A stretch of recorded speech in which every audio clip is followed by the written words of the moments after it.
Kansara DTV news ગુજરાતીમાં આપનું સ્વાગત છે। નજર કરીએ આજના મુખ્ય સમાચારો।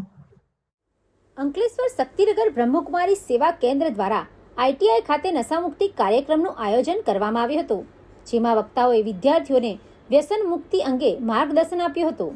અંકલેશ્વરની આઈટીઆઈ ખાતે શક્તિનગર ખાતે આવેલ બ્રહ્મકુમારી સેવા કેન્દ્ર દ્વારા વ્યસન મુક્ત કાર્યક્રમનું આયોજન કરવામાં આવ્યું હતું, જેમાં 400થી વધુ વિદ્યાર્થીઓ ઉપસ્થિત રહ્યા હતા।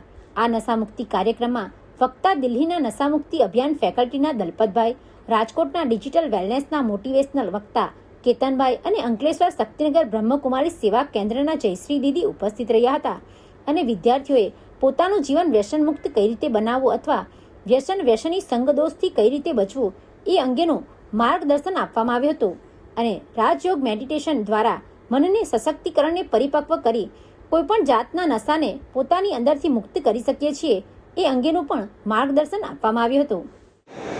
ઓમ શાંતિ। આજે અમે આઈટીઆઈ અંકલેશ્વરમાં બ્રહ્મકુમારી દ્વારા નશામુક્તિ અભિયાન અને ડિજિટલ વેલનેસ માટે અહીંયા એક કાર્યક્રમ ગોઠવ્યો હતો, જેમાં 400 વિદ્યાર્થીઓએ ભાગ લીધો હતો અને એમને અમે આવનારી જિંદગીમાં કેવી રીતના નશાથી મુક્ત અને ડિજિટલનો કેટલો ઉપયોગ કરવો જોઈએ એના માટે માહિતી આપી। બ્રહ્મકુમારી તરફથી અમારા આઈટીઆઈના તાલીમાર્થીઓને નશામુક્તિ માટે તેમજ મોબાઈલ માટે જે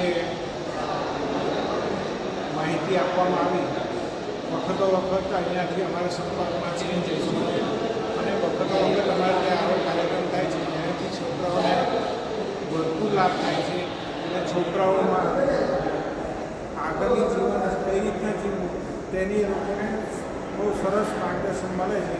તે બદલ હું બ્રહ્મકુમારી તરફથી આપતા બધા મહાનુભાવોનો આભાર વ્યક્ત કરું છું। Pintu Modi, DTV news, Ankleshwar.